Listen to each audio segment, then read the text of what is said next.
Hi ශිෂ්‍යත්වයට ලෑස්තින දුවදරුවන්ගේ අම්මලට තමයි මේ video එක. අපි මේ වීඩියෝ එකෙන් පේපර් පැක්ස් දෙකකුයි පොතකුයි තමයි බලන්නේ. මේ උත්තර සතර කියන්නේ 2016 ඉඳන් 2025 වෙනකන් පාස් පේපර්ස් තියෙන පොතක්. මේකේ පිළිතුරක් තියෙනවා. ඔයාලට මේ පොත අරගෙන පාස් පේපර්ස් ප්‍රැක්ටිස් කරන්න පුළුවන්. ඒ වගේම තමයි සතර ශිෂ්‍යත්ව ජයමග 2025ට එන විශේෂ පූර්ව ප්‍රකාශය අපෙන් ගන්න පුළුවන්.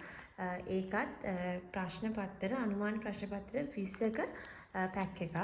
ඊළඟට පෙරහුරු සතර කියලා තවත් ශිෂ්‍යත්වයේ වෙනුවෙන්ම ලියවිච්ච පෙරහුරු ප්‍රශ්න පත්‍ර 20ක් තියෙන පේපර් පැක් එකක් තමයි මේ තියෙන්නේ. ඉතින් මේ විතරක් නෙවෙයි අපි ගාව ශිෂ්‍යත්වයට ලෑස්ති වෙන දරුවන්ට ගොඩාක් පොත් මොඩල් පේපර්ස් පේපර් පැක්ස් තියෙනවා. ඉතින් ඔයාලට පුළුවන් අපේ වෙබ්සයිට් එකෙන් ඒවා බලලා ඔයාලට අවශ්‍ය ඒවා තෝරගන්න.